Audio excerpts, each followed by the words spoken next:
get up. This is where we become slaves. I'll show you around the back. Every 2 weeks or so, we make about 400 pounds. That's why there's so many freezers. This freezer right now has salmon and beef hearts, boxes of beef heart. That freezer right there has all the spinach already ground up and the garlic. And so all the wet is here, and then the krill meal we bring in by the ton, which is hidden behind those boxes. And then I had to buy this.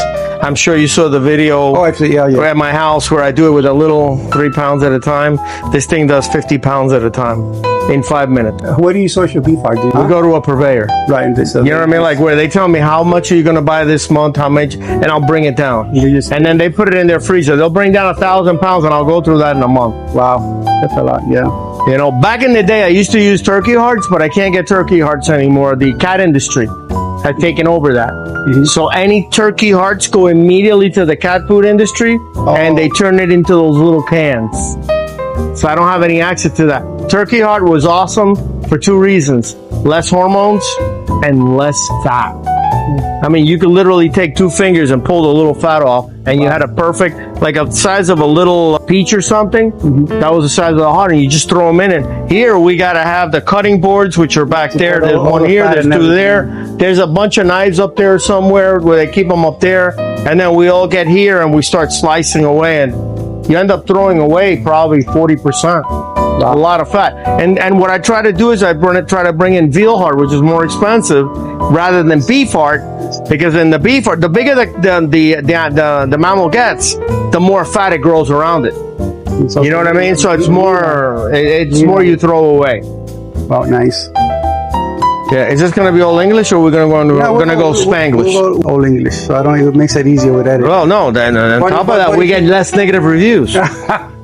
Because then they say, shit, you guys look like you're having a great time in Spanish and you're not talking, and we don't understand a word you're saying. What I'll do is, like, if it goes to Spanish, you know, if we switch No, I'm not going to do that shit to you. But this is the life force, the true life force. I can't hide it from anybody. Yeah. This is the true life force of Jack Wattley Discus. There we go. Yeah, and half of this stuff is gifts from people that come from all over the world and send them to us. And I promise I did not inhale any of this stuff. There you go. Old Bill Clinton line. I like that. We keep the barbecue handy. We do that too. We have a good life here. This is the packing area where we pack all our fish. Sometimes it gets a little backed up. So I literally have that packing area, and I have this packing area in the back as well. And so when that gets backed up, I immediately come over here and do this. And you mostly pack on Tuesdays and Mondays to ship, right? Monday through Thursday is a nightmare. Okay. Yeah, on Fridays and Saturdays, we take it easy. Now we're going into the loud part that always comes out in the videos, because we have the big aerators on top. And those aerators are the ones that power all the oxygen throughout the entire system. Yes. Okay. Yeah, this is an AC just to keep the heat under control. And then those aerators, one is on, the one on the right is on, this one's on standby in case that one ever breaks. Because those are the lungs of the entire operation. Wow. And then if you look through here, this is basically, there's 32 tanks on this wall, and they're between 90 and 75 gallons, and it's 3 separate systems. I believe it's 12, and 8, something like that. And what we do here is every single tank, like I've shown in the videos, has its own siphon. So basically, once you open up the valve, this is already primed. And if you look at the poop underneath, you're going to notice it starts going right up. Now, there's no pumps. It's just gravity fed. Okay? But I used to do this by myself at the beginning, and I had one hose for the entire operation, which we're going to go to in a little bit. And then I would have to come with a hose and fill up every tank, and it would take me 9 hours. I can do by myself all 328 tanks in the facility in an hour and 45 minutes and do a 40% water change. Because I can leave that running, I can leave that running, I can leave that running, and by the time I get to the end, I shut down and go to the top, and they do like a 40% water change. And each one of these siphons, I don't know if you can see it here, but it's got a float valve underneath. So it's like your toilet. When you flush, it turns on the water until it fills up. Same principle. Same principle here. And here you get it to see a little bit better because I put the Venturis on here, and we're actually using the water pressure to create aeration. You can see it here as well. And you can see they just finished eating and they're looking for more food. I mean, look at this. These are bred here? Yeah. How old are these? These guys are about 8 months. 8 months. Yeah, they're about 4.5, maybe, 4.5 inches. These are albinos. These are the regular leopard yellow panda. How old are these little guys here? These guys here, we took them down. If you notice, there's a few of them sick because everybody was picking on everybody here. So we put them by themselves. The weaklings get in there. They get medicated. They get fattened up again, and then they get taken back. If we leave them and medicate them, the peer pressure is what kills them. Yeah. Wow. It's not the sickness, it's the peer pressure. All these other idiots want to beat the snot out of them, and they don't eat. Yeah. So that's something. So the fact that we do probably like 12,000 gallons water changes a daily allows us to keep this kind of quality and this kind of health. So you do daily water changes, about 40%? Or most of these guys? 12,000 gallons a day. Every day. Yeah. Wow. One of the things that I wanted to ask you is, a lot of people ask me, will you ever have a store? And I say, you know what? I say, no, I'm a hobbyist. And I think that a lot of us who have had stores are still hobbyists, right? And one of the things is when you do, like right now, I'm lucky, I left some round babies, just the eggs was just coming out of the eggs. So I have a close friend that lives on my same floor, and she's taking care of them. So daily we've been talking in video, but I figure that for you going on vacation, this is probably something that almost non-existent. No. Right? No, I mean, I can get away for 3-4 days, but that's about it. And you have good people working for you. Which No. And I train them as well as I can. And then, like I told you, one of the guys here, he would follow me all around, and we talked about that. And when he got here, he never had a fish tank, never was into fish, but he needed a job. And he's a good worker. This guy keeps the place immaculate, like you saw in there. That's the main reason why the place is spotless, is because of him. He can't stand algae. He can't stand anything. He's constantly flossing the tanks, constantly cleaning, feeding. He already knows his routine. But now, as far as medication, he followed me around for the first 2 weeks, 3 weeks, and he wrote everything down. And now, whenever he sees something, because he's back there, I'm here taking care of orders, he automatically knows. And if he has any doubts, he comes up to me and he says, what do you think we should do with these? And it's always the same thing. But when you have good people working with you that actually enjoy what they're doing, it's like I tell everybody, here, I was just a Fish and Wildlife picking up the shipment today. And I walked in, and there's an old gentleman there, younger than me. I'm old. Inspector Walker. And I've known him for 35 years. And he said to me, Gabe, when are you going to retire? And I said to him, Walker, I retired in 1997 when I met you. And he looked at me and he said, what do you mean? And I said, I'm doing what I love. Isn't that what most people do once they retire? And he said to me, man, I like that answer. I wish someday I could retire and do what I love.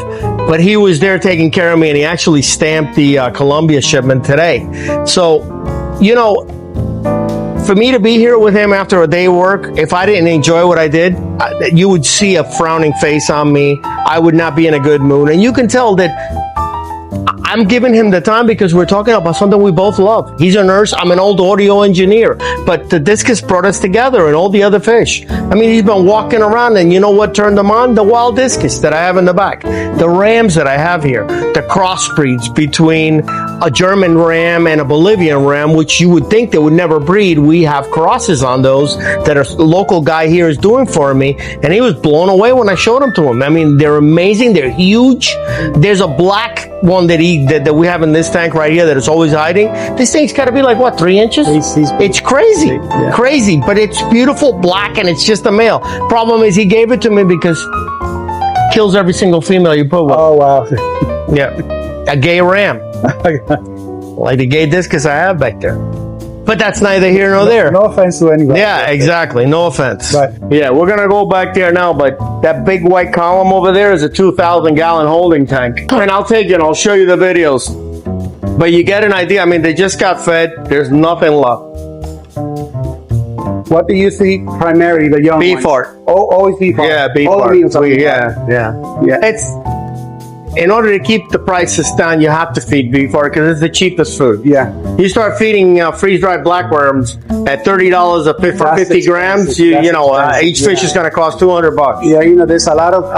Recently, I did a video on another store in Jersey, and there's always a lot of crap. That people will say, "Oh, you cannot do this with this," so I'm not going to feed beef fart because it's not in the normal diet. But who cares? The fish don't care where the protein comes from. But in reality, it is in their normal diet. Not that it's exactly the beef fart is the consistency of protein. Right. So if they're eating live worms or live bugs or whatever, some other fish, and then they're eating algae, they're mixing everything up, the roughage with the proteins. Yeah. So we try to come as close to that as possible, and that's the beef fart, the salmon, the spinach, the garlic, all that stuff.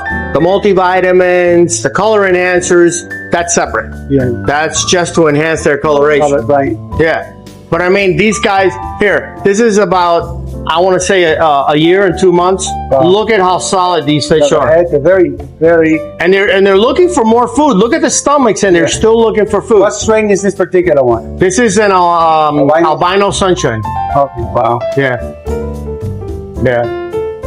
And the biggest male in there, Wow. I have a feeling he's gay. Huh? Yeah. Won't touch any female. He'll chase the other males around. Wow. Unbelievable. Never know. Unbelievable. A lot of albinos, and the reason why we have a lot of albinos, obviously these are more expensive, and so it's not the common stuff that we normally sell. But now that you're coming through here, you're going to notice there's no blue diamonds, there's no leopards, there's no striated turquoise, there's no leopard snakes. I'm wiped out. I was looking for them. Yeah, I'm wiped out. The breeding pairs, they wipe me out. So I'm going up tomorrow to my West Palm hatchery to bring down about 700. We have another one. You have you have 3 locations. Yes, we have the retail. This is where we pack. The packing facility, and the warehouse to the other place. Yeah. And then we also have a breeding facility. You can't do it all in one place. It's impossible. Wow. I was earlier when I came through, I was looking for blues, which I like blues. I saw the lemon yellows, and I was looking for some other, but I didn't see any here. So that's why that explains it. Yeah. That's it. I spoke to you once or twice over the phone because I was looking for a specific. Sorry, that was my manager. There's a guy there that was here 15 years ago, wants to see me. This is 350. There's an old Marineland 350. I love the Marineland tanks. I like the black. But they stopped making it. You know why, right? Why? All the insurance claims. These things would explode left and right. Oh, really? Because that's something I heard a lot about Marinos. I was very hesitant. Yeah, this is back when at the beginning when they made 350s. Wow. I had the 270, and then that's the one that I'm scared of. Wow. That's why it's still empty in my house. It's just too much weight for a 2 foot by 7 foot. I have the one that's 1 foot smaller than this with the 2 overflows. It's a beautiful tank, but I have all right, important. Marine. Important. Black backgrounds, black bottom, black weirs, not a single spot. And the reason for that is these are all albinos. If I put any other fish in here, like a red melon, a red panda, a blue diamond, they'll all get as dark as the bottom. These guys can't see anything. Wow. That's the advantage to the albinos, the only advantage. Other than that, they're blind. And they don't, none of these guys are no peppering. No peppering whatsoever. This is something new that we started working with. These are K1 reactors. Well, I saw the video, but I was going to ask you, what is K1 for? Because that's a new term for me. The K1 is the same material that's used in the water processing plants for the cities. And when all your defecation and everything goes down, this bacteria eats all of that. And they use these bioballs. They're like little spheres. Okay. Yeah. To generate. As a matter of fact, hold on. I knew there was going to be one on the floor because sometimes they pop out. I've seen these guys. Yeah. So basically, that's what they are. And there's thousands of them in here. And unlike other filters where it's with water, this is with air. So we have literally air coming down. And it's just a cauldron. It looks like boiling water. I've seen smaller versions of those inside tanks. Right. Right. Sorry, okay, business. Keep doing it. No. I'm sending text messages to everybody that I'll call them back. When they see the video, they'll laugh because it'll probably be one of them. Yeah. So basically, every system, every sump, everything is the same other than this one. And by the way, all of these have UVs and all of these have little K1 reactors as well. So everything is overkill with the filtration. If you notice, there's no sponge filters in here. So we do that for a reason. There's no need. In the breeding section, we have sponge filters because sometimes when the babies are born, yes, you have to shut it down. So something's got to take over. K1 reactor. This is where this system here is where we receive, like for example, Colombia, Peru, Brazil. When the plecos come in, they all go in here. You can see the royals on top. On the other side, we just got a shipment of watermelons. That was where, when you came the first time that you missed me, I was at the airport picking that up. And so you're going to see a lot of zebras, a lot of ottos, all kinds of plecos in here. And then obviously this is where we do most of the grow out, and then we eventually pair them off and then put them back in the breeding system. But when we were talking at the beginning about the blue diamonds, the turquoise, the leopards, 1, 2, 3, 4, 5, 6, 7, 8. So yes, this system has 8 of them. There's 660 fish coming in here tomorrow. All blues. And next Friday I have to go back up because they'll all be gone. It's that simple. Breeding discus. I have bred some discus at home, but again, you need a lot of space for growing them out. And I have some at home that are probably 2-3 years now, and they're already like 6 inches. What have you found that is the most difficult things on breeding discus? Pulling them out too quickly is the biggest mistake hobbyists make. When they pair off immediately, the first thing you want to do is save every egg. And you got to remember, when they go in cycle, they lay 200 eggs every 7 days. They're like chickens. So you want to save every egg, and that's where you make the mistake. When they first pair off, if you get to see the eggs, because most of the time they eat them, if you get to see the eggs, you need to leave them in that community tank 3 or 4 times until they become dominant and protective. They become a true breeding pair. If you pull them out immediately, those are going to become egg eaters. And that's a little secret that I learned a long time ago. Leave them in there. Let them beat the crap out of everybody else. That's what makes them a true breeding pair. Makes them a better pair. That bond is what creates a true breeding pair. Now, if you have pairs that eat their eggs constantly, cover them. Get a mesh. I believe they call it pigeon wire. Yeah, I have. Or chicken wire. I tried that. Yeah. You cover them, and then once they start moving, suddenly the breeding pair realizes that there's life there that they created, and it's not an egg anymore. It's not food. And they'll do a lot better. And that's how you train them to become breeding pairs. I literally have breeding pairs that will kick the living crap out of me if I go near them. That's how protective they are. And I showed them today a video of a wild they were pairing off, 2 cuipeas they were pairing off. And I decided to sell the male to a customer in California, and that female came right up to me when we walked up there. He's got video of it where she wanted to eat my face. You know what I mean? And that's the type of bond you want, so you have success. And then obviously it's the water. I mean, if you live in New York with him in Catskill water, that's beautiful water to breed in. If you live in Arkansas or anywhere else where it's hard, then the eggs are never going to hatch. And it's not a question of, I have 2 females laying eggs. No, it's that the hardness of the water is calcifying the eggs, and the eggs will never hatch. By the way, that female that he's talking about, it's going home. So it's being shipped to me on Monday when I return to New York. This is the 2,000-gallon holding tank, and it's filling up. I don't know if you could see the water line right here. I can see the water line, okay, yeah. That fills up automatically. So when my guys start working, let's say one guy starts working on the left and one guy starts working on the right, there's 4 racks. So if this guy starts first and he's closest to the pump, he's going to take all the water. Meanwhile, that guy over there is getting a drip. So we changed that by putting in 2 pumps. This does the right and this does the left. And this way everybody's happy. And then we got the small water softeners. These are 2 together. I apologize. Don't worry. I'll call them back. 2 of them together. The reason for 2, you're only using 1, but while 1 is operational, the other one on the other side is getting recharged, so you never lose the water. And then you're going to have to sneak back here.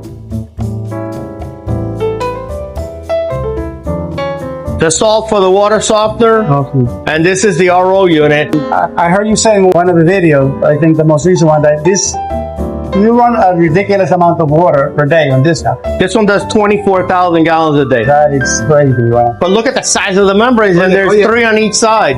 Wow. And then to make matters worse, I'm real leery of well water, so we actually have a UV sterilizer that once it goes through the RO unit, goes through the UV, and so if there's any remnants of bacteria going through, it's killed immediately, and then the water is just fine. So the RO, do you use it mostly for the breeding or for everything? Everything is an RO here. Everything. Some people say, that, why did you keep wild discus? And I say, I buy fish. Most of the times I buy male because of the bigger color in other fish. Not discus are not dimorphic. You know, it doesn't matter. Color, they're not dimorphic. So I buy fish a lot of time for the colors, depending on other breeds. But I said, I have not seen a discus that is colorful enough or attractive enough to me in person yet. But I found 2 here today. So there's 2 that are going home that I really like them. And there's some that you look at the pairs on pictures on internet, and I say, wow, I would love to have that one if I see it in person. But I've spoken with Gabe before over the phone, but I'm looking for certain blue or certain kind of thing. But again, I hate to buy stuff without seeing actually the fish, because then when you get them, you may get the same breed, same strain, but not what you were quite looking for. So Correct. I like to see them in person. Sometimes the picture's over glorified, and that's one thing. We don't try to do that. I like for the fish to look like shit here, and then people take them home and tell me, wow, you got to change the background, you got to put more plants in your tanks because they look better in my house. That's a good thing. Yeah. If I do that here and it turns out the other way around, then they're going to call me up and complain. So people walk in here, you saw the blue diamonds, they almost look pale. Mm-hmm. You know what I mean? Doesn't matter. People ask me, what are blue diamonds? Where are your blue diamonds? And I tag them right to the tank. And they say, no, those are too light. Those are not your blue diamonds. But they're in a white tank. Yeah. So they're camouflaging to the white. I'd rather have them that way than pitch black, where you know they're sick and not well. And you're going to see the video that we shot inside where they're all coming up to the tank. Even the wilds are coming up to eat the beef heart. And if we go back there right now, there's not a piece of beef heart left. These guys just came in. That's why there's acroflavin. These guys landed an hour before you got here. Wow. So you have mentioned before on your videos, of course, that the antifreeze water, to use your word, yeah, that's acroflavin, which I think a while back I ordered from you. Yeah, it's like an antiseptic. In case they rubbed up against each other or they're bringing any type of bacteria. We're right next to the fan, and these microphones don't like the fan. These are some of the Placos that came in today. These autos came in probably... I saw them this morning here. They were here. Yeah, these came in probably like 3 months ago. But the thing that I try to do in order to keep my costs down is I'll bring in 20,000 at a time. Wow. And this way I have enough for the whole year. I don't have to be bringing in 20 shipments, paying Fish and Wildlife, paying for every shipment to come in. It doesn't make any sense. This is Colombia. That's part of the group that came in. Then we also have Indonesia. We get stuff from Indonesia. They have really, really rare fish. The freight kills us, but the prices compensate. Yep, sorry. Basically, this is everything.